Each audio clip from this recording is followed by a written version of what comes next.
Good evening, and before we start, I think Dick Krulish wants to say a couple of things. Well, welcome to the July meeting, and I was going to explain why. About 50 years ago, when I joined the club, we were following the September to June format that's in the bylaws. And we would take 3 months off for the summer. And that seemed like a long time to kind of be out of touch with everybody. And since the bylaws allow us to vote on a July meeting, I raised my hand at a June meeting and said we should have a July meeting. And everybody said yes, and 50 years later, we're still doing it. So that's the story.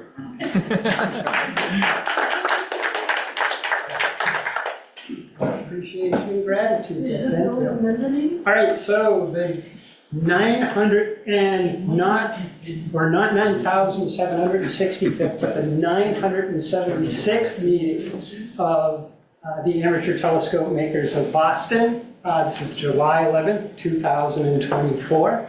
As you can see, our member speakers today will be Alva Couch, Bruce Berger, and James Chamberlain. Why is that not doing anything here? There we go. All right, so for our agenda today, as you can see, I'm not going to go through all of that, but it's our usual slate of parties. But what I would like to do is just introduce myself. I'm Christine Zapper. A lot of you in this room know me. Some of you on Zoom may or may not know me. I almost became involved with ATMoB back in 1991, and I specifically remember the year. I was at a law conference. It was a dinner. It was a rather formal event, and I was either at the cocktail bar or whatever, trying to order something, and I heard two people talking about astronomy. Of course, my ears went up, and I went over and introduced myself and told them I was a lifelong astronomer, and they told me about ATMoB. For the life of me, I don't remember who they were. So they were most likely lawyers in the club around 1991. And shortly thereafter, after that function, our first daughter was born, Caroline, and she was 2.5 months premature. And life sort of took over. I forgot all about ATMoB. Life went in a different direction for me. And, fast forward through everything, through teaching, and now I retired from the law through teaching, and I finally, over COVID, decided I was going to join ATMoB finally. And so I did. So I've been a member since just before COVID started. And we're happy you're here. Thank you. What I really do have to say is I want to get an opportunity to, if I haven't met you yet, introduce yourself to me, or I'll seek you out. I want to learn about you. I really am fascinated by what a lot of you do, because some of you have had and still have amazing careers in the sciences, and even in astronomy, which is really cool. I call myself an amateur astronomer, but some of you are real amateur astronomers. I just love looking at the beauty of the sky, but some of you actually do real research, and I think that's really cool. But going forward, I really want to thank Corey, our outgoing president. He did an amazing job after COVID. A lot of clubhouse saw a lot of modernization. A lot of modernization, but I'm sort of beginning to get a sense of how much work he did for preparations just for these meetings, let alone everything else that he did with the club. And just a little snippet, and he confirmed it too. Now I know why he was the leader in the outreach roles in attending, because that's kind of like the only time he ever got to do any observing. But I would also like to thank all the outgoing board members, all the incoming board members, all the committee members. This club couldn't be what it is without you. So, thank you.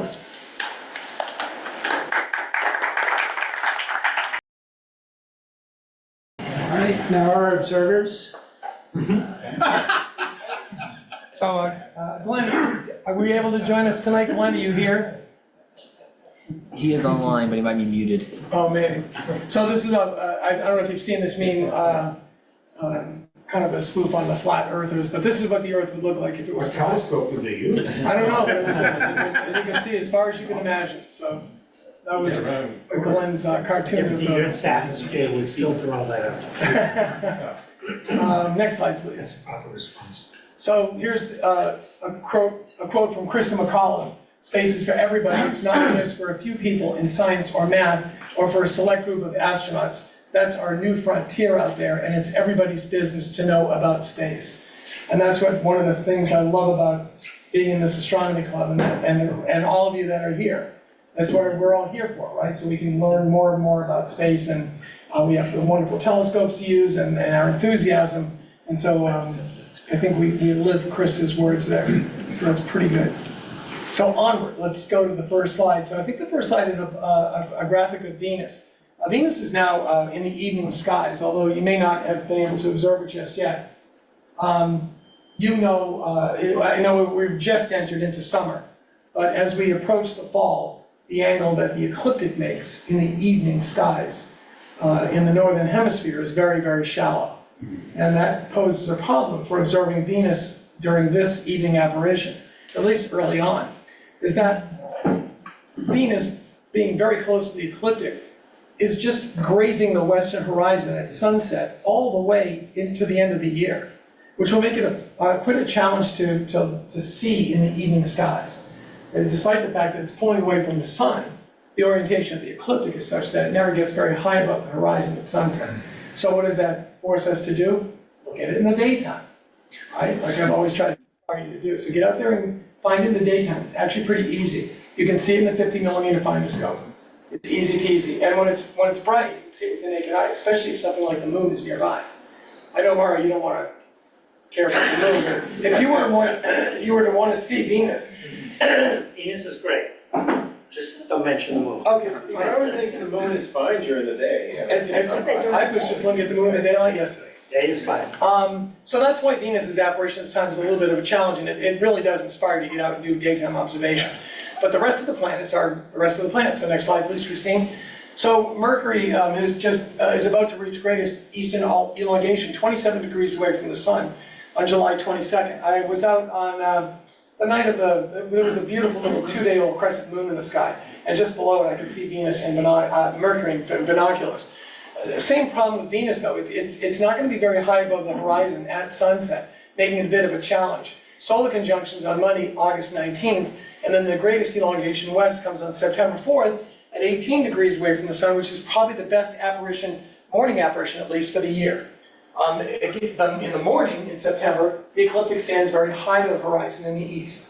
And so when Mercury is at greatest elongation, near the equinox in September, it usually is very favorable for observing here in the northern hemisphere. So I would ask you to sort of set your alarm clock and go out and look at Mercury. Saturn is rising before midnight. It's first magnitude. The rings are tilted less than 3 degrees this summer. So they look like just these little spears sticking out from the sides of the planet.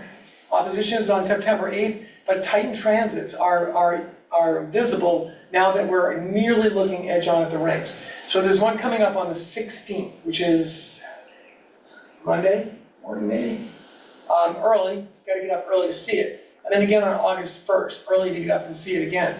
But Titan presents itself as a 0.8 arcsecond disk. So in a reasonable aperture telescope, you should be able to see the disk of Titan crossing in front of the disk of Saturn. Neptune is rising before midnight also, but it's at plus 7.9 magnitude. Opposition is coming on September 20th. Triton, its big moon, is currently at magnitude 13.8. As we get deeper into the fall, that's a reason to come out to the clubhouse, because they're at 13.8. You do need a little bit of aperture to see that. Come look through the 25-inch telescope, or Steve's 18, or one of Phil's excellent telescopes, and you can actually see Triton, the moon of Neptune. So it's pretty cool. Next slide, please. Richard, Yes.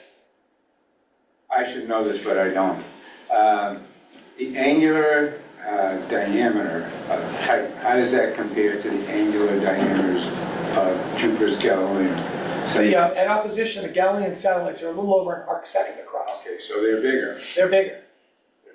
Okay. Saturn's considerably further away. Yeah, I don't know how the sizes I compare, just but didn't know but that. that's another, in opposition, I don't know if you've ever tried it, even with a medium aperture telescope. At opposition, Jupiter's satellites present themselves as disks. And if you've got a steady enough sky, don't be afraid to crank up the magnification. You'll see them as disks. And if you notice the albedo, the reflectivity of the moons, you can pick them out. You can tell which ones are which. And Io will be distinctly yellow. It's distinctly yellow, yep, yep. And Callisto is dark as compared to Ganymede and Europa. Callisto is a very dark place. I think it reflects about only 30% of the light that you see. So yeah, you can see those as disks as well. It's pretty cool. It's pretty cool. Mars is currently rising at about 2 in the morning. It's only plus 1 magnitude, 5.5 arc seconds in diameter, hardly worth setting your clock for.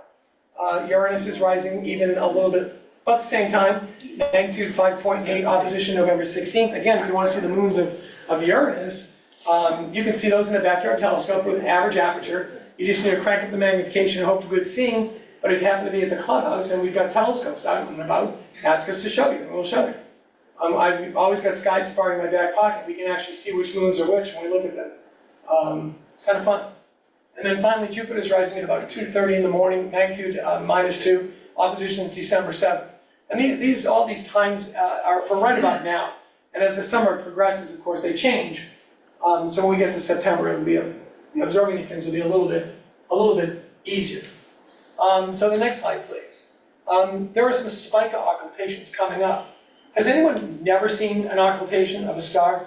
It's pretty cool to watch. I mean, with our telescopes, we can see them all the time, but it's rare for a first magnitude star to be occulted by the moon.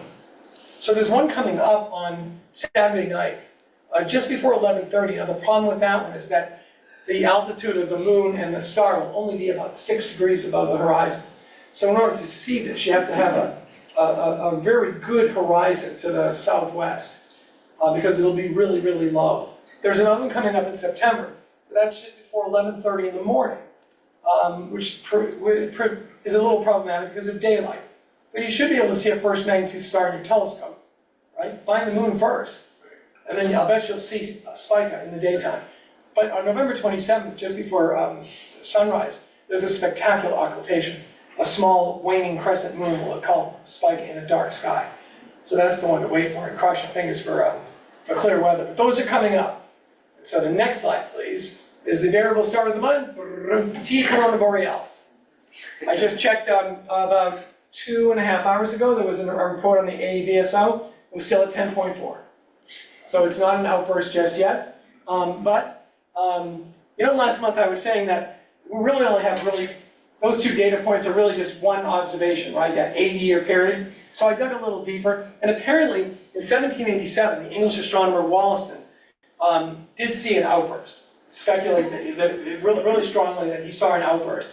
And then also, a German monk, Berger, in 1217, allegedly also saw an outburst. Now, from between 1217 and 1946 are almost exactly 9 80-year periods. Which is good, that's good news, because that makes us think, yeah, it really does have an 80-year period for outbursts. So pay close attention to the star if you want to see it. So the next predicted outburst, I keep changing these dates, of course, push them out. But the next slide is that graphic I showed last month with the light curve, if you could switch to the next slide. And again, I was looking at it, we were at the clubhouse the other night, and we were looking at T Corona Borealis, and I thought to myself driving home, the outburst is so fast, going from like 10th magnitude up to 2nd magnitude, that I'll bet if you were lucky enough to be observing it when it went into outburst, you could almost watch it like you're turning on a dimmer switch, like you're brightening up a variable light, because it would go from 10th magnitude to 2nd magnitude in just a few hours. The outburst is very quick, it doesn't stay up there long, and it's right back down again. So we want to pay close attention. A week or 2 above naked eye visibility, remember that line's at magnitude 5. I can't see 5th magnitude stars from my house. So it's going to be up and down. So watch your emails, watch the spaceweather.com, it'll be all over it, Sky and Telescope will be all over it. We'll announce it as soon as we see it. So website come up and show that it's an outburst, I'll let everybody know. Because it's just a chance of a lifetime to see it if you are interested. Hey Rich, did you see tonight's spaceweather.com mistake? No, what happened? They sent out a report saying that it went to outburst. Tonight? Yes. And then 1 minute later they said, oh, false alarm, they accidentally sent the message out. They're ready They to must go. have approved, we're in it goes, they're ready. Wow, I didn't see that. I've been pretty busy with children. Is it a cataclysm variable? Yeah, yep. So I chose the double star of the month, 16 Cygni. Now, you may not have ever looked at 16 Cygni, but it's a lovely double star. I call it the golden double, because they're spectral class G1.5 and G3, they're both main sequence stars. They're separated by 40 arc seconds. This is not challenging, but they're really, really pretty to look at. Magnitude 6 and 6.2. So you can't see those really with your naked eye, but if you know where the blinking planetary is, NGC 6826, it's almost in the very same star field as the double star. I use this double star to find. That's how I use it too. I find the golden double, and then I know I'm right on top of the blinking planetary. Yeah, I use it all. That's how I learned about this pair. But it's really, really pretty. So it's not even really off the beaten path. But if you go find the golden double, and it's unmistakable, you'll be right on top of the blinking planetary. You know about the blinking planetary, right? If you have like a medium aperture scope and you stare directly at the central star, the nebulosity disappears. If you avert your vision, your gaze just a bit, the nebulosity flashes in, because now the light's falling on a more sensitive part of the retina. And if you go back and forth, you can get the nebulosity to actually blink on and off. Now, if you have an aperture that's too big, like Steve's 18 or the 25, there's so much light being driven to your eye, it doesn't blink very well. So you need sort of a medium aperture telescope to really see the blinking. And that's why it's called the blinking planetary. Anyway, gorgeous double star. Go check it out. Glenn, are you with us? Are you unmuted? Are you here? Yeah, can you hear me? Right, you do the rest. It's all you now. Okay. My wife and I have spent the day, we're celebrating our 54th wedding anniversary today. Thank you. And I think the secret of a good wedding, well, we go out twice a week. She goes out on Tuesdays, I go out on Fridays. That's an old Henny Youngman joke. Anyway, I wanted to start. I got a phone call from Roger Ivester earlier, about a week or so ago, and he and Sue French have decided to stop doing the Observers Challenge. I think apparently each of them was thinking the same thing, and they finally realized, I guess it's just time for both of us. So they're not going to do it anymore, but and me myself, we're very appreciative of how well the ATMoB, our club, has embraced this Observers Challenge. So I asked him if he could send me the list. I have the one for the rest of this year, and I guess he just sent it out to the whole club anyway, the one for 2025. So we're going to continue this. I talked to Rich, by the way, on the phone a few days later, and the plan is to continue with the club doing the Observers Challenge. It won't be sent to Roger or Sue anymore, but we can do it within our own club membership. And when we run out of, when we finish in 2025, one of my thoughts was to just come up with our own list, but Rich suggested we just go back to the first one, which was back in 2009, and go until the point where we picked it up. And I think we picked up the Observers Challenge, I'm going to guess 3 or 4 years ago now. So we have a good 10 years of Observers Challenges coming up. So that's something to look forward to. Anyway, the July one, by the way, they finished with the June issue as far as the Observers Challenge. So the July one will not appear with them, but I'd already sent out the articles. And the July-August is a planetary nebula called NGC 6058. It's in Hercules. And we'll go to the next slide.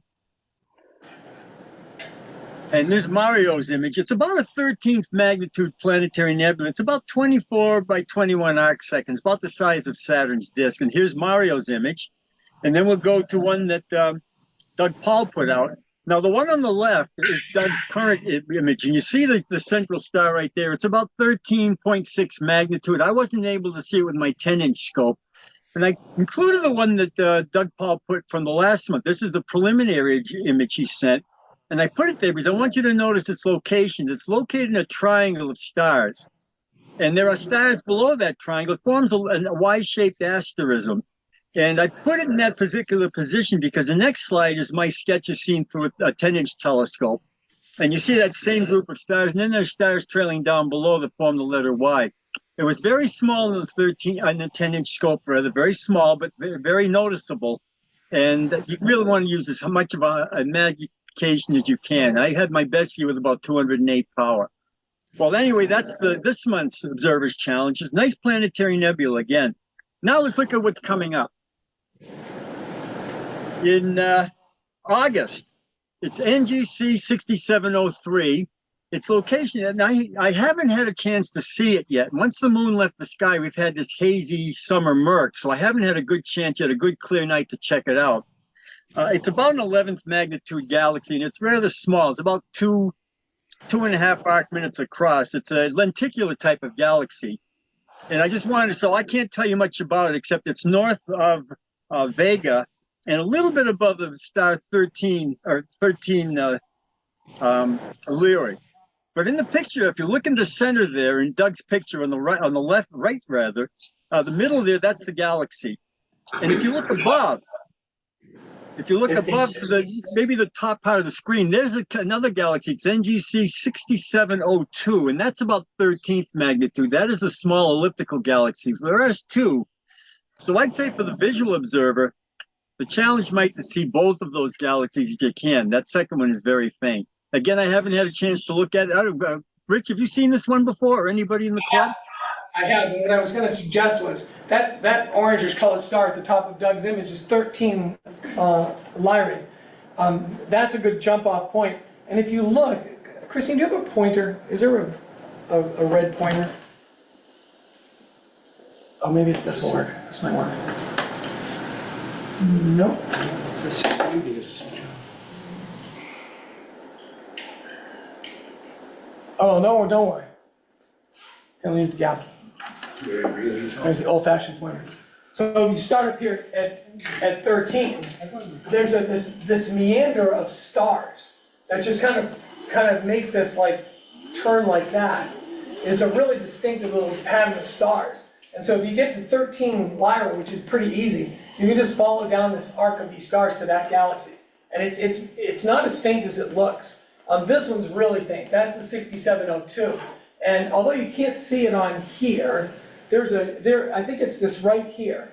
There's a UGC galaxy that Doug was able to image with Doug, that was with a 6-inch scope, right? Yes, So 5 hours with the 6-inch refractor. This is a 16.5 magnitude galaxy. Nice job. That's going pretty deep. Thank you.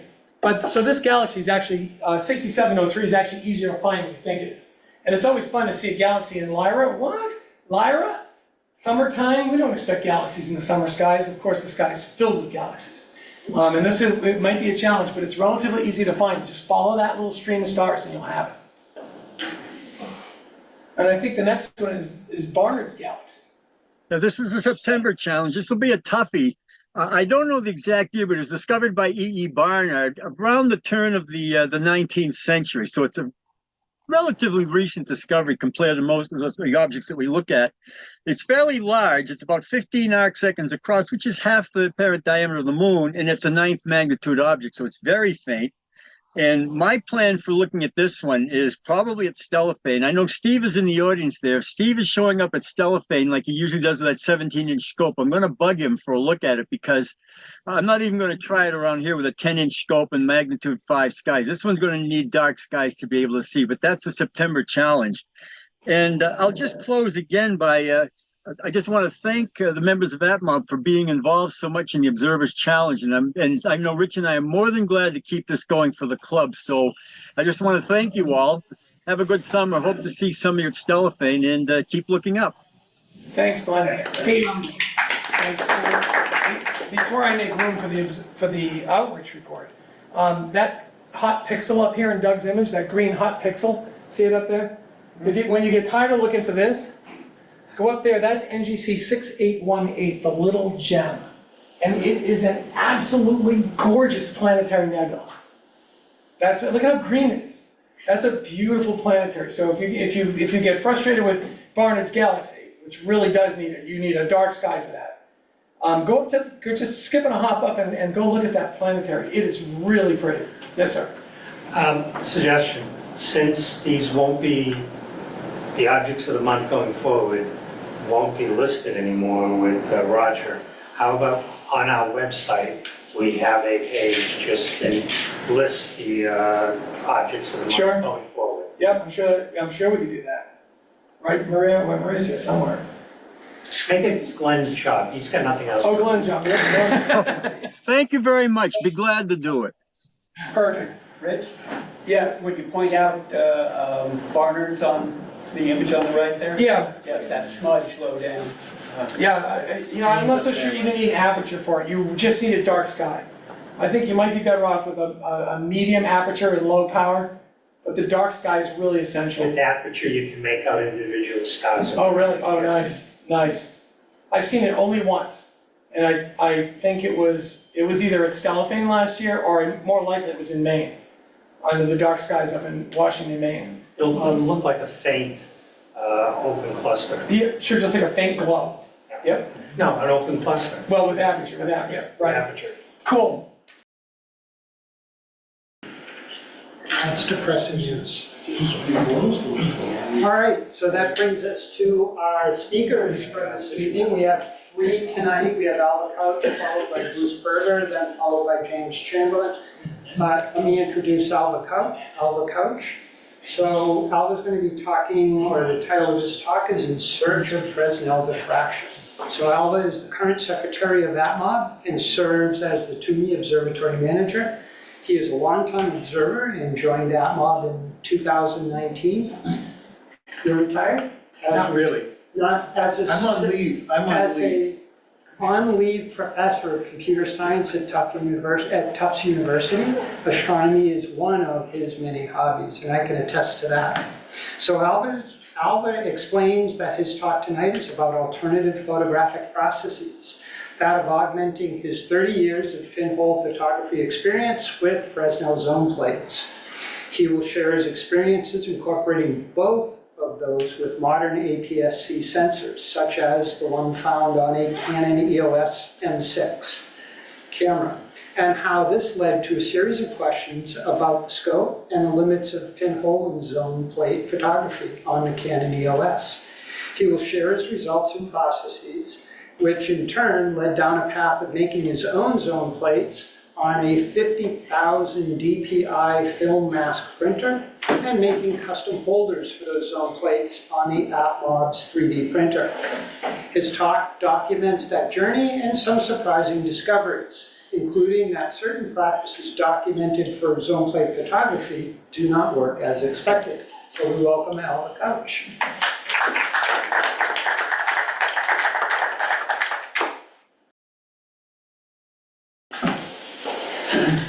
Okay, this talk is actually about 30 years of experimenting with Fresnel diffraction. And in fact, I started this in the late 80s and early 90s with 4x5 view cameras and regular film. This is something new, but there's a new beginning. In November of 2023, I bought an M6. Mainly, I bought it because it was inexpensive and they just discontinued it at Canon. Shortly thereafter, I bought a pinhole mounted on a Canon M lens cap from Eastern Camera and Optical Supply at eBay. These guys I learned to work with very well because they have a lot of things there. The point is that I could shoot handheld pinhole photos at 24,500 ISO, which is to say, pinholes are no longer something for just putting on a tripod and waiting. It's something that you can actually use for candids. And all of a sudden, pinhole photography was practical. Now there's several reasons I'm really interested in pinholes, and Dick can tell you more. Dick Coolish has also been an enthusiast of pinholes. It has unlimited depth of field from 0 to infinity. It has a soft focus effect. There are interesting highlights when the sun gets in the image, for example, in these, and there's a motion erasure effect. In other words, you can do long exposures in order to erase motion in a complex scene. So I've been interested in this for a very, very long time. But I have a question. Now I got this nice little canned pinhole that worked perfectly. Can I make ones that are wider angle than this? That was a normal lens. So theoretically, I should be able to take pinhole photographs with focal distances as close as 14 millimeter, but how do I mount the pinhole? Well, Carrie Lynn came to the rescue here. I noticed that a machined adapter from Canon M to C-mount lenses had a flange distance of 17.5 millimeter, and if I mounted a C-mount lens cap on the C-mount adapter, I could achieve focal distances of 14, 15, 17, and 18 millimeter, much lower than 23. Carrie Lynn helped me cut precision holes in the C-mount lens cap for mounting the pinholes in the ATMoB shop using his micro modeling lathe. So here's a picture of it. It has a pinhole in the center, and this is the C-mount adapter, and this is the lens cap for the C-mount adapter with a precision pinhole glued into it. But here's the mystery. Immediately, I started coming up with limits. If I start shooting just regular shots with a 14 millimeter lens distance, I start getting vignetting, even though there's no vignetting in the optical path. And I struggled with this. I tried to figure out what my vignetting would do. And frankly, the pinhole doesn't cover the sensor. If the angle at which the light reaches the cutoff filter that sits in front of the sensor is greater than a certain amount, the light just bounces right off. And so it's actually the cutoff filter that's causing the problem, because the light absolutely never gets to the sensor. But how can I make faster pinholes?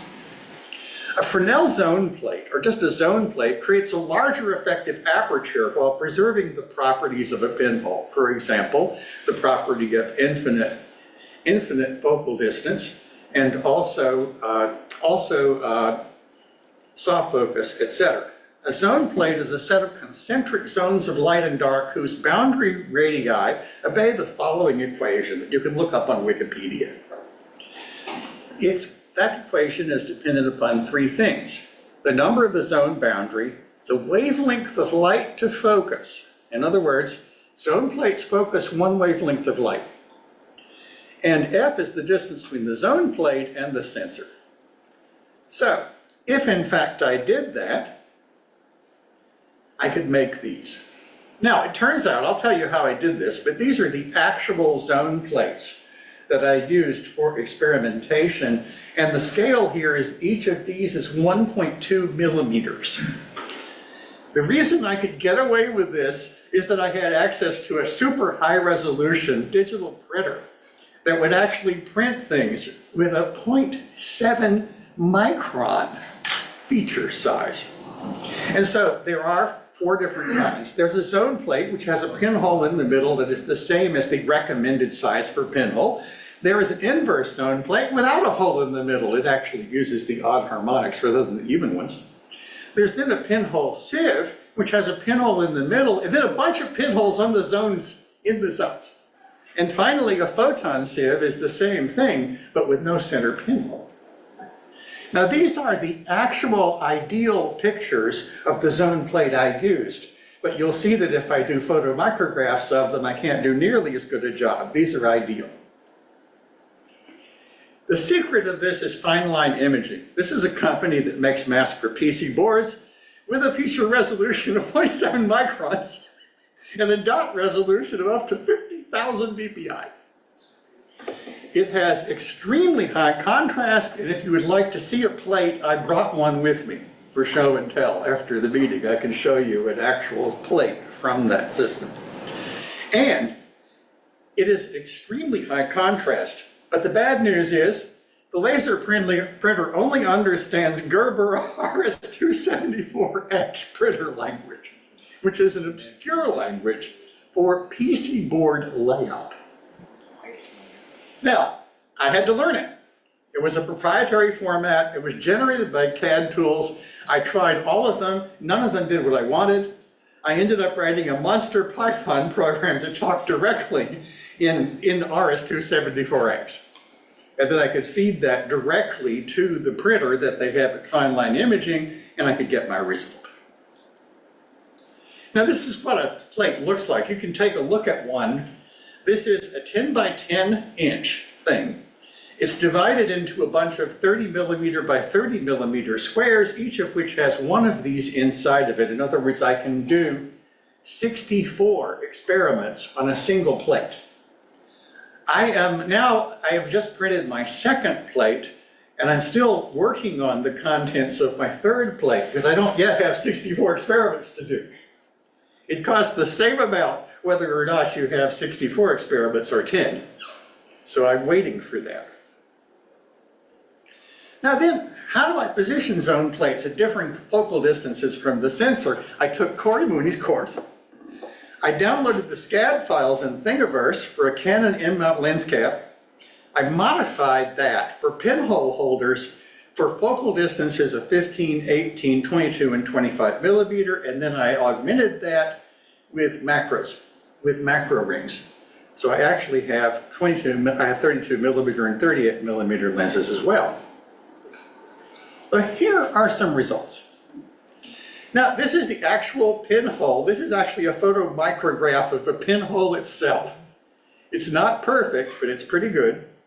And this is shot at 18 millimeter. This is an 18 millimeter distance. You can see there's a little fall off on the edges, but you can also see these various things are very, very sharp. Just an unbelievably sharp image for this kind of thing.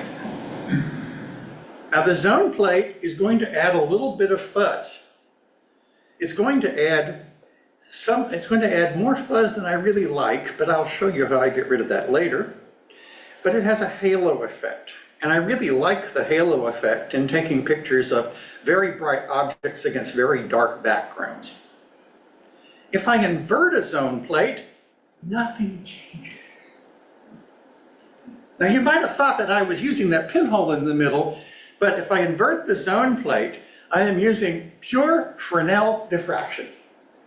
In other words, I am focusing the light from all of the different rings on the center point simply by their geometry. And even though there's no pinhole in the middle, it looks like there is one. So this is a demonstration of actual Fresnel zone stuff going, Fresnel zone plate issues working exactly as theoretically posited. And if you look back and forth between the two of them, you can see there's really no difference at all between an even harmonic and an odd harmonic sieve, which is what this is. Then I get to the interesting ones.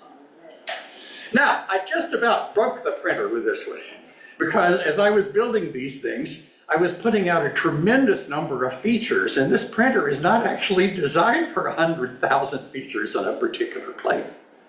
So this is actually a real photomicrograph, but you can't see just how fine it is at the end. I didn't have a great camera to take it.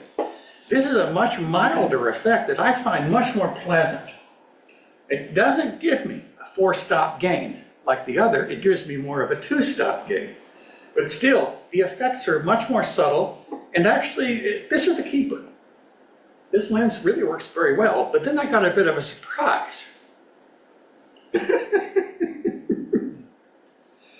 What happened? Now, the whole point here is that all of the books on pinhole photography say that this will work. It failed. Now, if you think about it a little while, you'll begin to understand why this thing failed, but in fact, it was supposed to look roughly like this.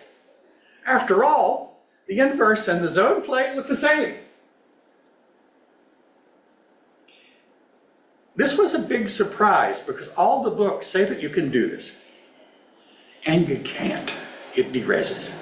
It does not have enough Fresnel diffraction. Now, the reason is obvious because these things are not placed exactly opposite of one another. I can bet that if in fact I made lines of these radially going outward, I would be able to get the Fresnel effect appropriately. I'm going to try that as one of my experiments.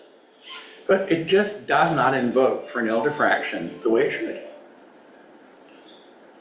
So the lessons learned include that commercial zone plates are losers. The last time that they updated their designs was in 2000, and I got some that were really bad. In fact, the reason that I tried this myself, the reason I built my own, and for that matter, pushed the limits of it, is that the commercial zone plates that I got were terrible. Then, the other thing is that the results of zone plates tuned to 450 and 550 nanometer wavelengths, in other words, blue and yellow green, do not show a visible difference in focus. However, there is a difference for 750 infrared. And the other thing I learned is that I could master 3D printing with enough effort. I quickly found two tools essential to that: a feeler gauge set and a vernier caliper. when you're trying to make something that fits on the camera and you have to have sub-millimeter accuracy, that first layer is really important. And so I actually did not use the paper feeler gauge method. I used a metal feeler gauge in order to get this right. In any case, I had a lot of fun. But I'm not using the printer anymore. Now, my wife here already knows that I'm crazy. So what happened was a person who runs a blog on 3D printing unloaded his entire old stock of test printers on me with the idea that it would stop taking up space on his dining room table and take up space on mine. So this is actually what I'm using right now, and that is my dining room table, so you can see I'm a crazy person. But in any case, you know, the thing about it is I would never have done this if I hadn't played with the ATMoB printer first. And if I hadn't worked with it enough to get some confidence. So that's a huge number of acknowledgments here. Without Corey putting a printer in the clubhouse, this would never have happened. I wouldn't have thought about it. Carrie Lynn helped him do the original exploration with machining. Tim at Eastern Photo and Imaging Supply sold me excellent pinholes to use that are laser drilled. Rachel at Fine Line Imaging helped me to tune zone plate designs to be printable, and David Tureski of the HR Data Labs podcast sold me his whole dining room table worth of printers. Philip Levine denoted the telescope to ATMoB that I bought with a donation and used for fine alignment of the zone plates. In other words, the club had a lot to do with the fact that this actually happened at all. Thank you.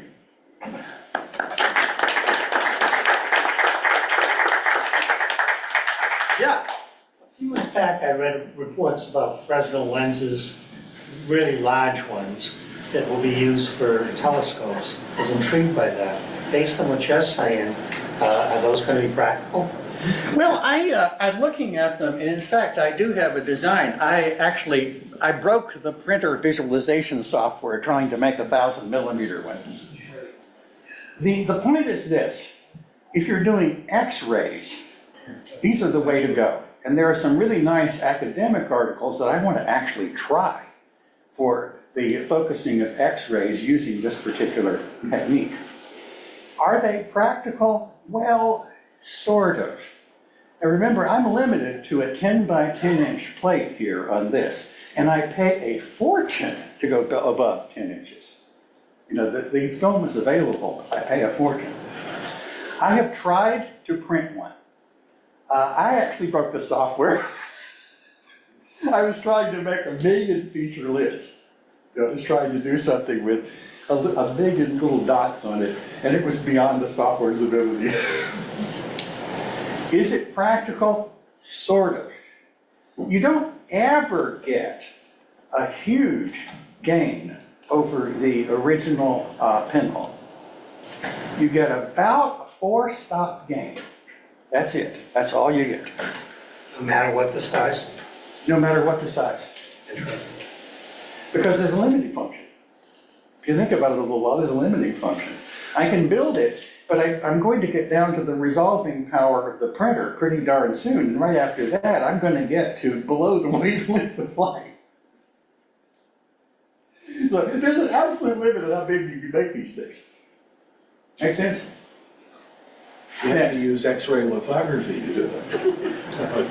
Well, you know, there's a very interesting article that I can point you to that is really intriguing. It shows how people are making sharper images with X-rays by using random zone plates. And it's published in Nature. Yeah, they use coded apertures. Well, actually, they're breaking all the rules. They're breaking all of the Fresnel equations. They do it all wrong. And it's really, I can play with that here because I have the ability. Actually, everything that I've done so far has been classical zone plate. But articles that I have read show me that there are ways of doing this that are really exciting, really crazy, and give you a sharper image than if you obey the letter of the law of Fresnel by breaking that law. Anyway, excellent. So the printer you were using was extremely high resolution, but the ones on your dining room table are not. No. So what's the connection? Well, the difference is that one is a laser printer, which is designed to print on photographic film. The 50,000 DPI printer is a laser printer, and it has a laser dot size of 0.1 micron. The 3D printer actually prints a physical object. I have some of them over here you can take a look at. I brought along some. So you're not printing zone widths? No, I can't. My laser printer has a dot resolution of 0.1 micron. That is roughly 1,000 times less than the resolution of this fancy printer. Make sense? Okay. Well, thanks so much.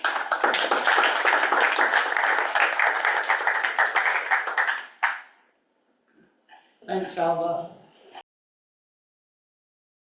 And Bruce is going to be, the title of his talk is Behind the Scenes of the National Geographic 2024 Eclipse Broadcast, and then Life at Night Bat Project, and he's also going to share with us some information about his summer photography retreats. So Bruce is a 25-year member and past president of the Amateur Telescope Makers of Boston, where he served on several executive positions. His first telescope won an Optical Excellence Award at Stellafane, and its unique mount took an award for innovative mechanical design. Today, Bruce is a professional photographer and amateur astronomer, and teams up with Sky and Telescope's Kelly Beatty and National Geographic's photo storyteller Alva Couch. Did I get that right? To run 2 annual astronomy and photography workshops in Maine. Bruce loves traveling and improving his skills as a photographer and instructor. Most recently, Bruce assisted the National Geographic ABC news broadcast, Eclipse Across America. He also contributes to the Nat Geo Society's Life at Night Atlas project, directed by Babbitt. Tonight, Bruce will share some of the behind-the-scenes photos from the 2024 Eclipse broadcast, some more from the Life at Night Atlas Bat project in Texas, and introduce us to the annual summer astronomy and photo retreats. So Bruce, come on up. And so retirement's a wonderful thing, because if you still have your health, and everything, retirement for me just meant that I got more busy, more busier than work. And so let's see, just click. Which button? How about this button? Yeah. You're clicking all over the place now. Just tell me which button. Arrow? Okay, so I'm gonna skip over this. I have been a member for 25 years, and I've loved the club. Actually joined in January of 1999 because my wife saw an ad in the local newspaper, Club News, for a place where you could learn to make a telescope, and that's something I wanted to do. So January of '99, I bought myself a kit, and gone since then. So what my talk tonight, though, is all the things that I've been doing so far in 2024, most all the things. I have mentioned before that I was asked to be part of a photography support team for National Geographic cooperative broadcast with ABC News of Eclipse Across America. My good friend Alva Couch is the director of a National Geographic Society Life at Night Atlas, which documents how man-made light is affecting wildlife. I have worked with the folks up at Haystack, and I'm permitted up on their observatory at night to do nighttime photography of their different telescopes. I'm still working on that. The weather hasn't been cooperating that much. The Aurora Ventures, I'll kind of skip over that because I've already shown the photographs. And then lastly, the 2 astronomy and photography retreats that I run with some friends up in Maine. So, whoops. So Eclipse Across America. We were part of a team. I worked with Alva Couch. We were there to do a project on bats for Life at Night. He does a lot of work for National Geographic. They said, hey, listen, as long as you're going to be there anyways, we're assembling 8 teams to go across the eclipse path from Mazatlan, Mexico, up into Maine. Why don't you be part of the team in Texas? And we were there. We were actually part of the Del Rio team. Babak was a commentator, a science commentator throughout the day's broadcast too. And it was really cool. Our goal, even though we knew the chances were pretty low, was to be camera ready on the eclipse and on the entrance to a cave where bats were. And our hope was that the bats were going to sense the cooling temperature and the diminished light, think it was nighttime, and come swarming out. We were at the Frio Bat Cave. There's somewhere between 10 and 12 million male bats that live in this cave.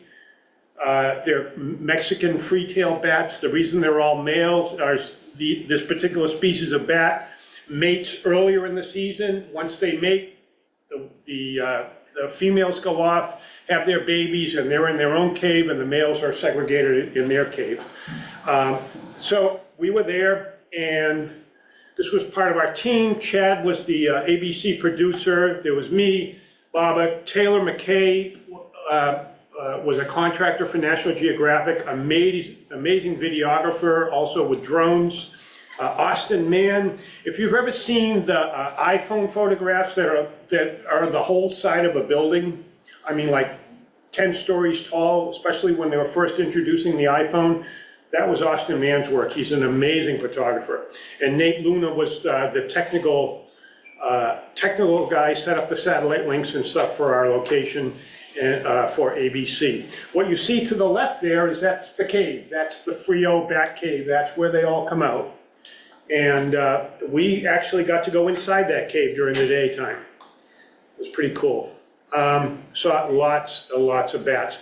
My job, I had a couple of jobs here. One was BTS, behind the scenes. I was supposed to be shooting behind the scenes photography. We were there a couple of days early, so I got to go inside the cave. I got to shoot pictures of Babak for publicity.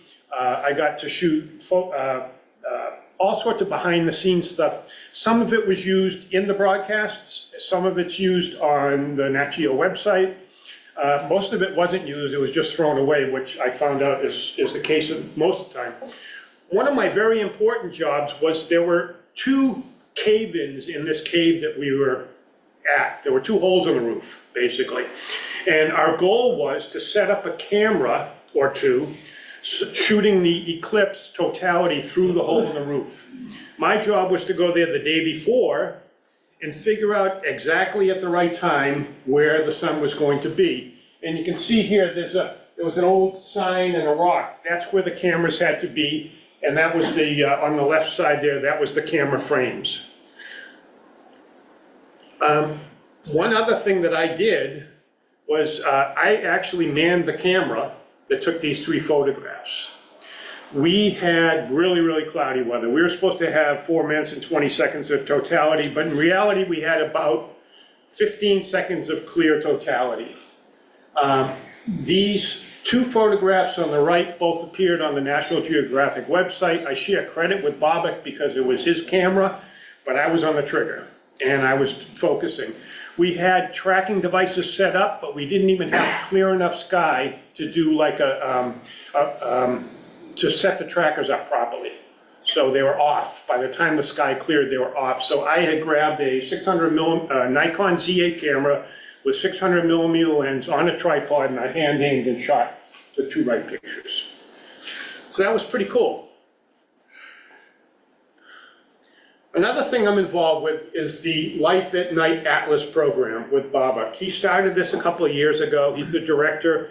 This is for the National Geographic Society, which is the nonprofit arm of National Geographic, totally separate. The National Geographic Corporation are the ones that produce the TV shows and things like that. They're a for-profit. They also do the magazine. They're a for-profit entity. So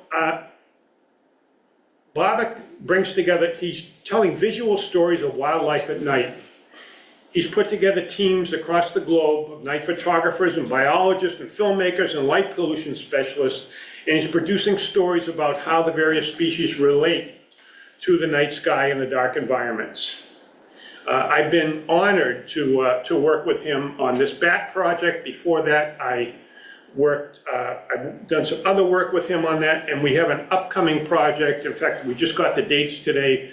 We'll be down doing a project on sea turtles and light pollution in Florida on August 29th, I believe we start. We'll be down there for 4 or 5 nights. And we have permission from some biologists down there at Gumbo Limbo, which is in Boca Raton. Juno Beach is the Loggerhead Marine Life Center. And the, let me see if I get it right, Sanibel Captiva Conservation Society, something or other, also does it on the West Coast. So we're going to be down there. We've talked to these biologists. We have permits from the Fish and Wildlife down in Florida to be on the beaches, to do nighttime filming, and we'll actually, hopefully, if everything works out, we'll be on the boat when they release, because these turtles, they hatch, and sometimes if the light's not right, they don't know which way to go towards the water, and they wander around until they get tired. So there are volunteers that go out on the beach, grab these turtles, scoop them all up. They might keep them for no more than 24 hours, but they bring them into a veterinary clinic, make sure they're all right, and then they'll take them out by boat and release them. So we'll get a chance, hopefully, again, if their timing works out all right, to be out on the boats with the release with possibly an underwater camera. So that's a cool thing. And the website, if anybody wants to check it out, is nightatlas.org. And back to the bats. So these are just a quick succession of bats. These are photographs that I took. We were at 3 different bat caves. Frio bat caves got 10 to 12 million. We were at the Kickapoo, I know, Kickapoo Joy Juice, I want to say that every time, but Kickapoo Stewart bat caves, they have about 8 million, and my favorite was the Bracken Cave. About 20 million male bats come steaming out of this thing every night. And I did not put the video in here, but I was standing, a bunch of us, a couple of us were standing. The bats come out of this cave. We're about probably 75 feet from the mouth of the cave, and they circle. They're looking for the wind currents and everything else, because they go up. First of all, they can travel up 75 to 100 miles per hour. They go up and catch the wind. They're after moths and mosquitoes and other types of bugs that go up to about 10,000 foot elevation. So I think what they do is they come out and they figure out what the currents are. These bats were swirling around us so that we could feel the wind and hear the clickings and stuff like that. It was not really scary, but it was pretty cool. So this is just a quick succession of photographs that I took. Were those taken during daylight or? These were taken as the bats came out. They were all taken, the latest one was probably about 9 at night. So it's twilight, deep twilight? Twilight, yeah. Yep. This one was taken later, a little bit later. We were not supposed to use any artificial light, but nobody was looking in this place. So we used strobe. Well, it was kind of okay if you didn't ask, it was, never mind. I had an LED light called a Lume Cube. Photographers might be familiar with it. And it's variable intensity light, LED light. The way it's variable intensity is it flashes, pulse width modulation. It's actually turned out to be a strobe, and we were able to use this light and catch some of the bats in the strobe. Bruce, hello. Hi. Yeah, I was at the Frio Bat Cave on Friday, the day before you were there. Oh, yeah? And the naturalists there told us the reason that they circle is they're really good flyers, but they're not very good at taking off. So they need to go around a number of times. I didn't know that. In order to get. You must have met Bane, right? What? You must have met Bane Walker? Probably, yeah. Big guy, looks like a ranger? Yeah. Yeah, that's Bane. So that's what he told us. Okay. Bane's been there for about 20 years. It's a pretty interesting fella.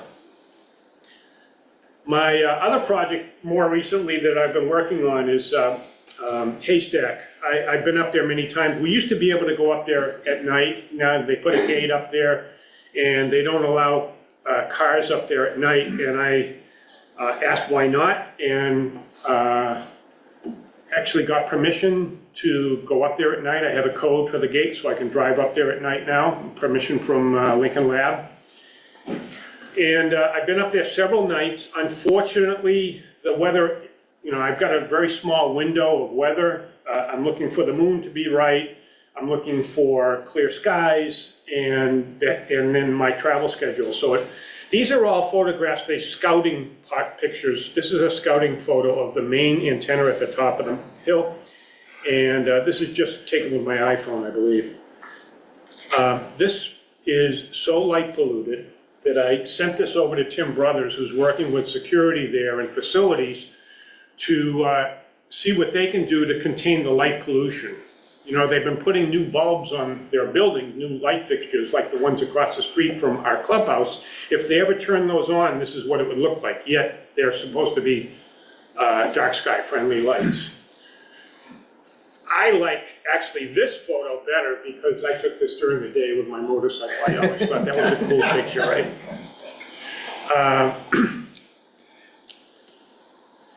The other observatory is the Millstone Hill Radar. This is run by Lincoln Lab, and you can't really go inside the building. They're mostly tracking satellites here. Some of them might be ours, some of them might belong to other people or other countries. This is a pretty cool satellite. This is a pretty cool antenna, I mean. This is what it looks like at night. It's really those red lights. There's only 3 red lights, but it really, really lights it up. I'm working with them to shut off some of the outside lights for me for one night. Not the red ones, because those are probably required for aircraft or whatever, but on the ground, it's really brightly lit up. And so far, preliminary is they love these photos, and I promise them more and better. This is the ionospheric. There's 2 antennas there, ionospheric radio telescopes. This one is movable, and there's another one that's anchored to the ground that does not move. And this is kind of what that one looks like at night. And the red you see on the bottom is the Millstone Hill radar. And they're coming along. They're coming along. The photos are getting better. This is the one you can see just on the other side of the gate as we're walking up the hill. This is the Millstone radar. This one, the primary use of this one is, it's got some counterparts in different parts of the world, and they're all kind of taking radio signals from the same object and using that to figure out the movement of the plates of the Earth. And I understand they have like a 1 or 2 centimeter resolution on those. And this one's pretty cool too. Lastly, I want to talk about the main astronomy and astrophotography retreat. This one here. So I've been, about 13 years ago, Kelly Beatty asked me to help him out. He had this gig up at a camp. They ran an astronomy week at a family camp, and he just said it was so much fun, but he really, really needed help. Kelly's never had kids, so it was a family thing, and they were running he was running all kinds of programs, but kind of being run ragged. So I came up one year and helped him out. We did things like build model rockets, SD rockets, and we did different things. The 3rd year there, I brought a telescope mirror with me and all the parts, and during the week, me and the campers built a telescope, which is still up there, a 6-inch scope, still use it. They use it all the time.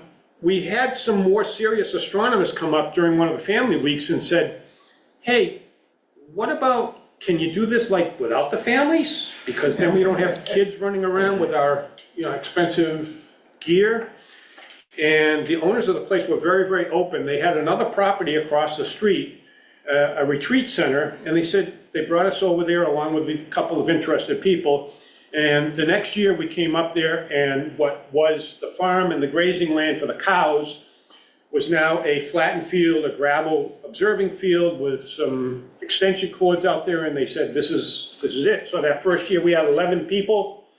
Next year we had about 20. Our peak year we had something like 40 people. We limited to 50 people total probably about 35 to 40 observers. And Kelly Beatty and I are doing that. This year is our 10th year doing this, is what we call the main. It started off as the Main Astronomy Retreat and Symposia, MARS, and we still call it MARS. And it is really, really beautiful. Now, up at the top of the hill, we've got a pavilion, a building up there with bathrooms. We've got Wi-Fi. Food is served all night. Food and drink is served all night on observing nights, and it's a really cool place.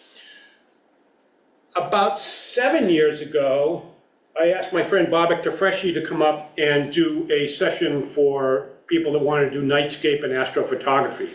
And Bobak came up and did that with us for a few years. And then he and I got the idea about, hey, why don't we do our own thing? Instead of concentrating on the astronomy with some astrophotography, why don't we do something that's photography and stargazing, but we'll actually do some more of the one-on-one type, helping people out learning nightscape DSLR photography, and you know, we can just hire anybody to do the night sky part. So we hired Rich, and Rich has been, this is your third or fourth year? Fourth year that Rich has been coming up. And he does the sky tours and helps all the new astronomers or amateur astronomers. We've got a lot of people that have never seen the Milky Way before. It's just an amazing thing.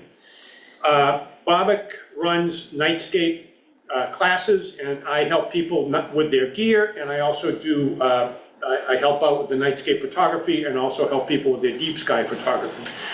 This year, club member Pierre Florent will be there also. Pierre's going to run some sessions on more on the deep sky photography and using PixInsight. So,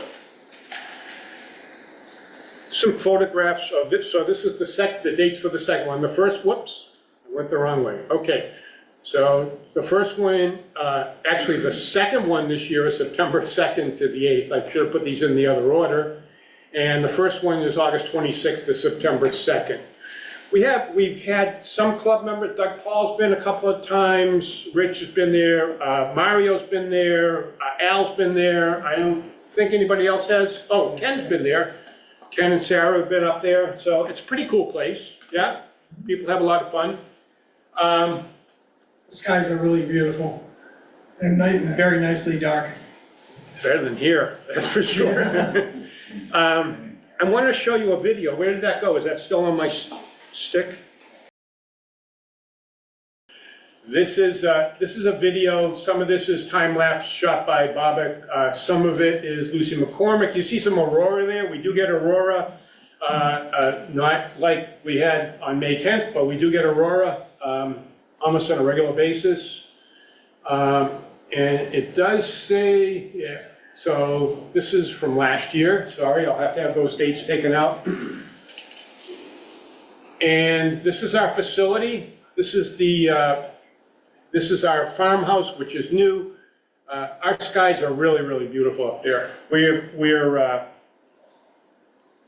mag 6.5 maybe. What would you say, yeah, Rich? Yeah, pretty close to that. Yeah, they're nice. They're beautiful. Yeah. The inside of the pavilion is not as bright as it looks in these pictures. Yeah. It's pretty dark in there. The pavilion, the building there is lit up with very dim red lights, Yeah, but it really shows up. Are those stars? Huh? Are those stars? Yeah, you remember what they look like, right? Yeah. So, the way this works is it's all inclusive. Everything is included, one price. We have a lake. This is some beautiful loons calling right now, so we're not here. Imagine loons. So, one price, we have a lake. On the lake, you've got boating, kayaks, paddle boards, swimming, beaches, the whole thing. You've got access to that. You've got access to everything on the facility, 3 meals a day. All our meals are cooked. All our meals are cooked there. All of our food comes from within a couple of miles, if not from our own facility. We even have lobster one night. We serve lobster and steamers one night if that's your choice, but we do have alternates. We can accommodate special diets, and we have a pretty good group of people. Pretty diverse group of people. We've had let's see, the past president of Delta Airlines was our guest. We've had a couple of executives from Sky and Telescope. The two guys right in the middle on the top are two National Geographic photographers. This is our new barn. So we've got a new barn, actually a presenting area. Can I stop this and back it up a little? No, I won't do that. We've got this huge barn. We have a daylight projector for making our presentations. Beautiful lake. And this is our observing field. You got gravel or grass, plenty of power out there. In the pavilion, there are restrooms. We serve food all night, food and drink all night. You're only steps from your cabin. This is at the top. This is actually the highest point in Washington, in the city, in the town, village, whatever. You're no more than like a 3-minute walk from your cabin. What you see down below there, if you haven't guessed already, those are fireflies. Still fireflies on the bottom as the Milky Way goes on the top. Bobak likes fireflies. They're coming, I've noticed they're coming back this year. They've gone away, but they're coming back. So, if you're into, yeah, there's Kelly. So this will be the second week is Kelly and I. And then the first week really doesn't work without all the sound in there.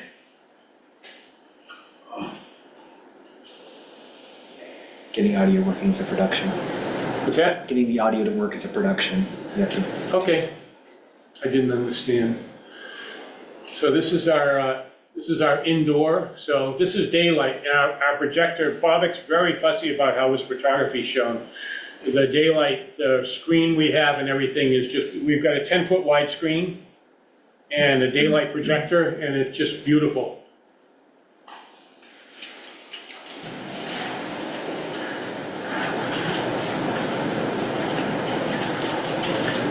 Here he's doing deep sky stuff connected to a star tracker and showing people the deep sky live.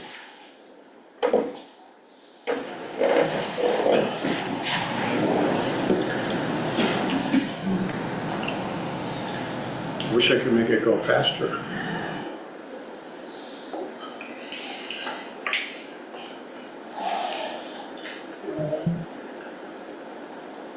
We're almost at the end.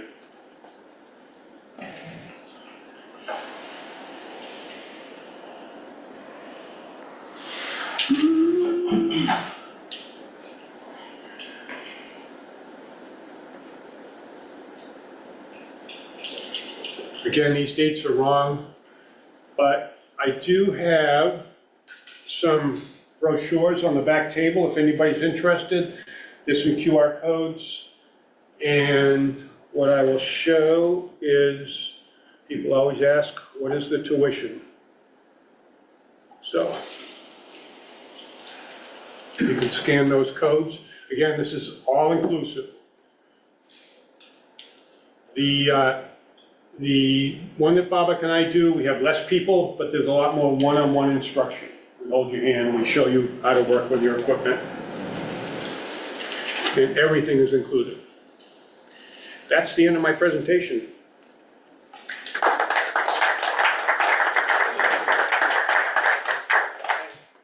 Yes. Thank you, Bruce. Thank you. And our last speaker tonight is James Chamberlain. The title of his talk is Home Built and Designed All-Sky Cameras. I agree. James once escaped unscathed from a threatening gang of rogue kangaroos. I'm sure there's a story behind that. He more recently traversed the Parisian wilderness by the light of his cell phone and lived to tell the tale. And he has been a club member since 2010 and is currently working on a 6-inch mirror. James James's talk tonight is about all sky cameras. Okay, so my talk tonight is about building a better all-sky camera. And wasn't there a solar eclipse or something? Okay, so back in 2020, the club inherited the Middleman ATMoB Observatory. And a group of us got together and started working on it to get it up and running. The MAO was designed to be operated remotely. You really can't get into it and use it from within its little house. Which means that if we're operating it remotely, it's helpful to know what the sky looks like so you know whether to open up the roof. So we asked the club for some funds to build an all-sky camera. I volunteered to do it, and we deployed it in 2022, in August. There were some initial problems, like the saddle for the camera kind of melted from the heat. So we got it fixed up, got it back online in October. The total cost for the all-sky camera was around $400. But all it does is take pictures of the sky. It doesn't tell us anything else about what the ambient conditions are, just takes pictures of the sky.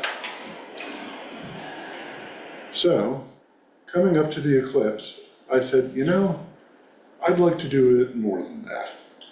I want a camera that can record all of the changing conditions during the eclipse. And I figured that it should capture at least temperature, humidity, barometric pressure.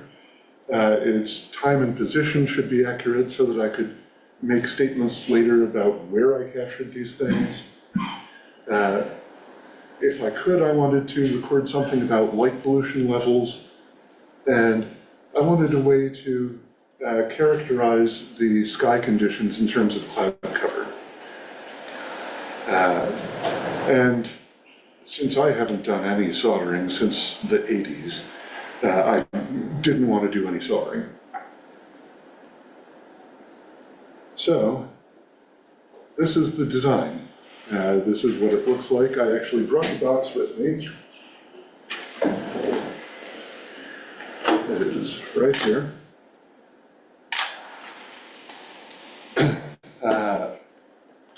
I started building this in mid-March. Corey Mooney helped me with drilling about 45 holes so that I could mount everything and pass cables through. I got a number of sensors, as you can see. I've listed their general accuracy. And I captured data for about 40 hours with just the sensors. I didn't have a huge SD card in the computer in here, so I couldn't capture pictures the entire time. Captured environmental data every 2 seconds for 40 hours, and for the 3 hours around the eclipse, I captured pictures every 15 seconds. So how'd it do?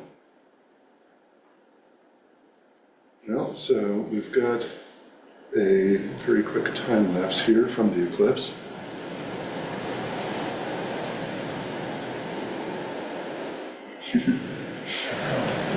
So you can actually see the shadow of the moon looking like it's the shadow of something circular. And I've processed the data that I got from the environmental sensors. During the eclipse, the temperature dropped by over 10 degrees Celsius, over 20 degrees Fahrenheit. And one thing I'll mention here that'll become important later, it's important to keep in mind context for any of these things. When there's an event like this, you want to know what's going on before the event and after the event to help make sense of the data during the event. That's going to become important. So this is what the temperature looked like during the entire 40 hours I was recording. The gray band in the middle is the eclipse. How many hours? 40. So this is the barometric pressure. The accuracy of this sensor uncalibrated is 1 hectopascal, plus or minus, which you'll notice is less than, or is about the amount shown on this graph. So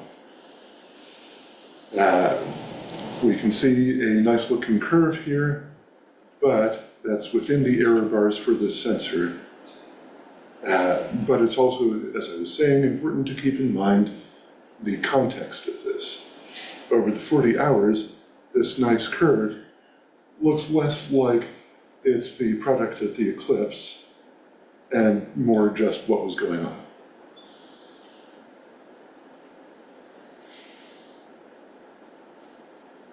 We've got a rise in humidity during the eclipse. And again, there's a bit of a rise during the eclipse, but you can see the overall trend here.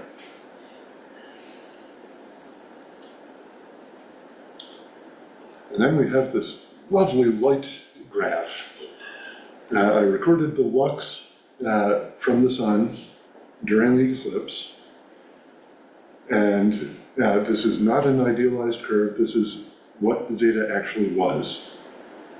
Dropped from 67,000 lux to 4. It was only 93% at the clubhouse. I was up in Maine. Oh, this was in Maine? Yeah. Okay, sorry. Yeah, sorry. I should have mentioned that. I was up in Caribou, Maine.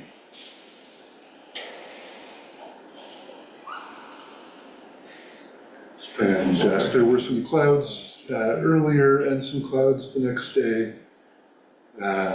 And you can see those as dropouts in the lux.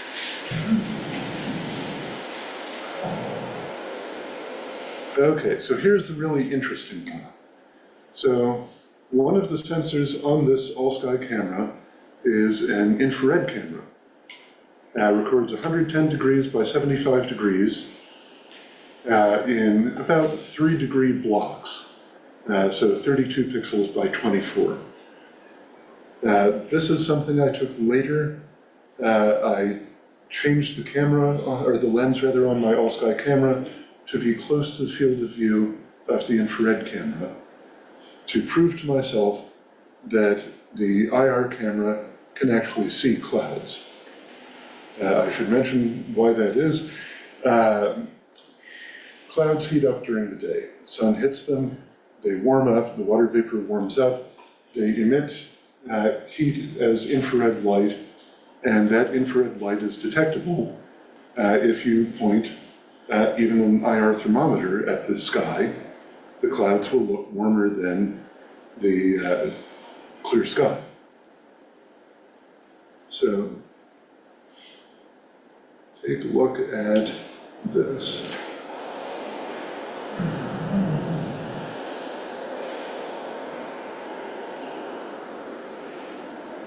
So it's very low resolution, but you can see clearly that it's picking up clouds.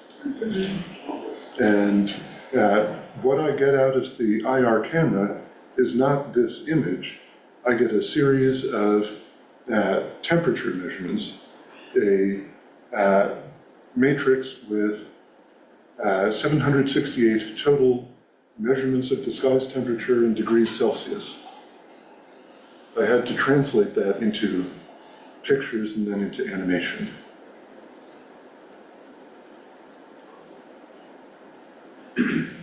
Okay, so what about this isn't working yet?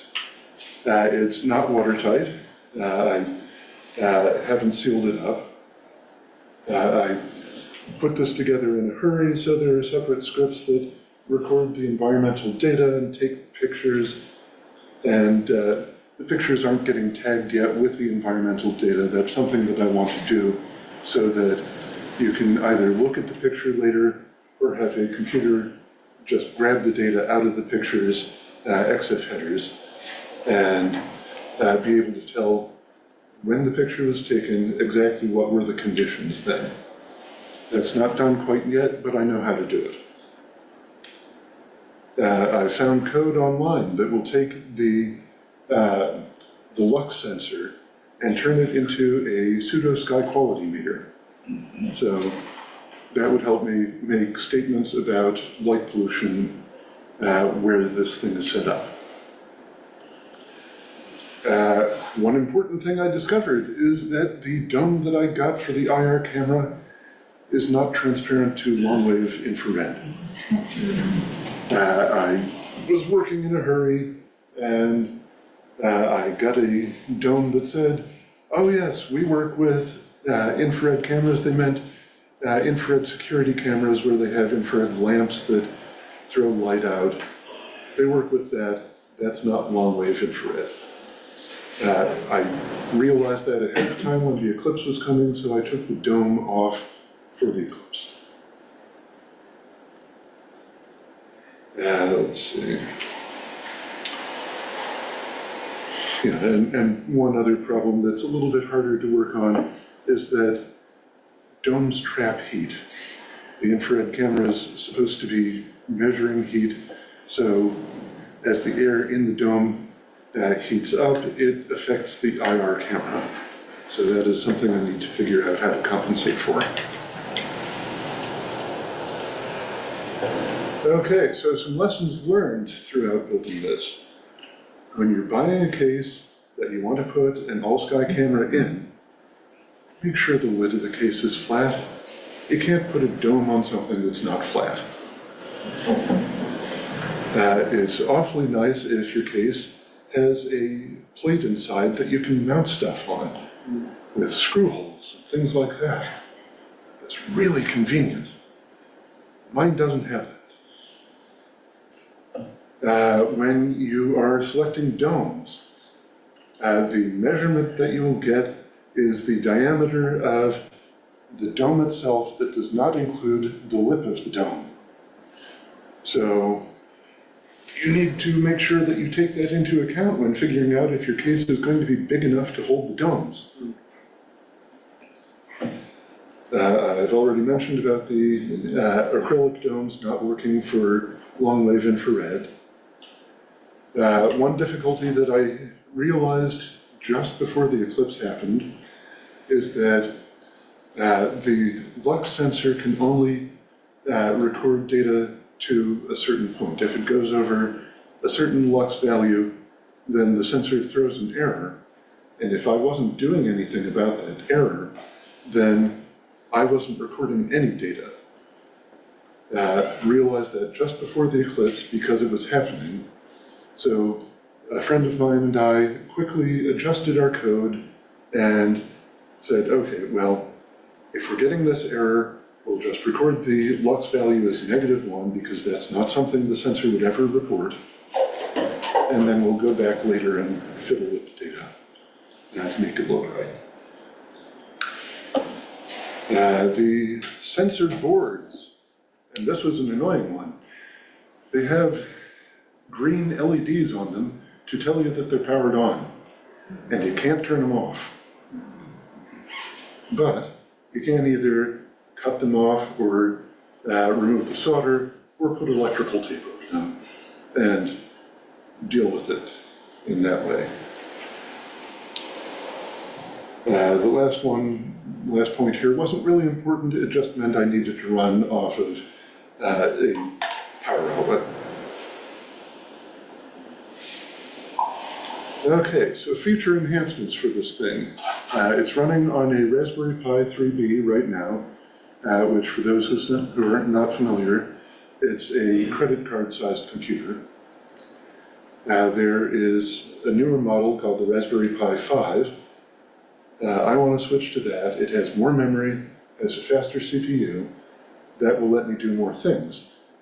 The Pi 3B, which is what we have in the club's all-sky camera as well, doesn't have enough memory to assemble full-size time lapses of the pictures that you can take with the camera connected to it. The 5 has enough memory for that. As long as I'm going for the 5, well, I could plate solve every picture that it takes. I think the processor in there is fast enough for that. I can add more sensors to this. I could do wind speed and direction. I could have rain sensor. I could have a lightning sensor. There are sensors that will detect lightning to up to 40 kilometers out.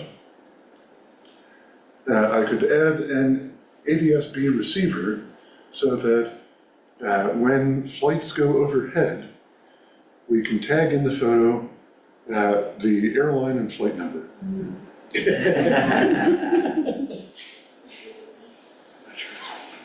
And I can switch to Indy All Sky, which is a different program than we're using on the club's All Sky camera. It supports a lot of this stuff already, and it does automatic meteor and satellite detection. It has a moon mode where it adjusts the gain of the camera if the moon is out. It can use the sensor that I've got as a pseudo-sky quality meter. It can tell you about wildfire smoke. It'll do aurora predictions and tell you about the KP index. It'll label the cardinal directions on your pictures and do star metrics, and I took this list off of their website. Any questions? Hey, James, the Club All Sky camera, now you did a time-lapse video of the aurora, didn't you? Yes. Yeah, you presented last month. Okay. Yep. But we have enough RAM memory for that on the existing camera?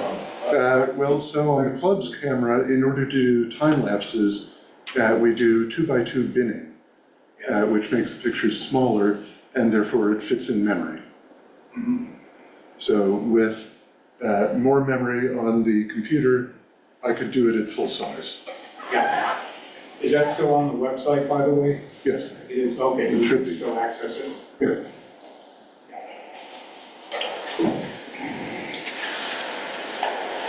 Yes. What are your thoughts about fixing the IR camera? You had several things that you said were on your list. And we had talked in the previous meeting, you brought this in, we had talked about the options for that window, but what have you found out about the IR camera and how you could alleviate those Well, I figured that I need to isolate the computer from the sensors. And by doing so, that should decrease the amount of heat from the computer that interferes with the sensors. With the IR camera, there are some competing problems here. When there's dew, you want to have a dew heater to get the dew off of the dome, but you don't want that heat to stick around, so maybe you need a fan to evacuate the heat from under that dome. I'm still working on how to solve that problem. What about the fact that the dome was not fully permeable? That one's actually pretty easy to solve. I can put some silicone around the dome base to make sure that water doesn't intrude. No, but I'm saying, we have. Oh, you mean? Transparent. Okay. We were talking about the fact that the dome is not perfectly IR transmissive. Yeah, for that I would need a different dome, something in, I think, sapphire or germanium. The camera's low enough resolution, it might not suffer too badly shooting through a flat. Yeah, that's another option. Yeah. It would be the same material, wouldn't necessarily have to be dome, it could just be a window. Yeah, I was thinking that maybe you're going to be able to find windows very readily with IR transmissivity. Yeah, I understand that some watchmakers have windows that would work.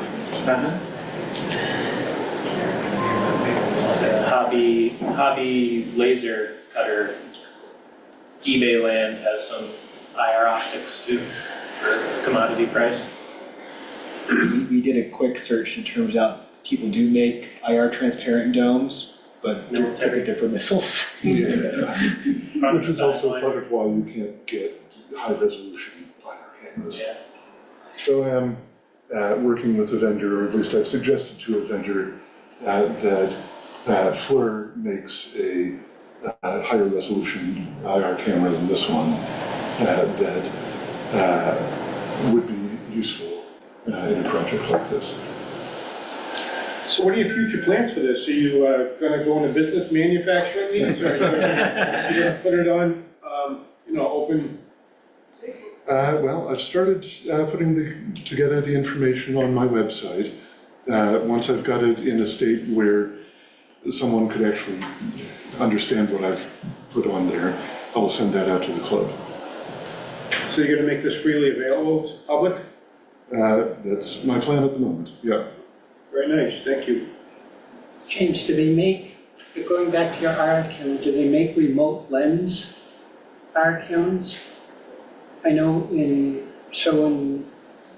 for instance, in rocketry, we use high definition video cameras, but all of the electronics are mounted inside what we call an AV bay. It's where the flight control computers are and the telemetry is and everything like that. But then the lenses are literally just drilled through holes in the airframe of the rocket, and they're completely weatherproof.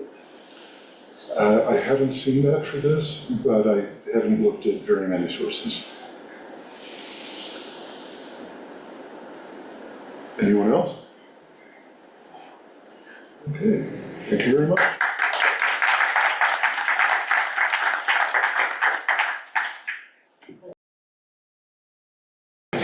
All right, and that brings us to the end of the meeting. Good job, first meeting, Christine.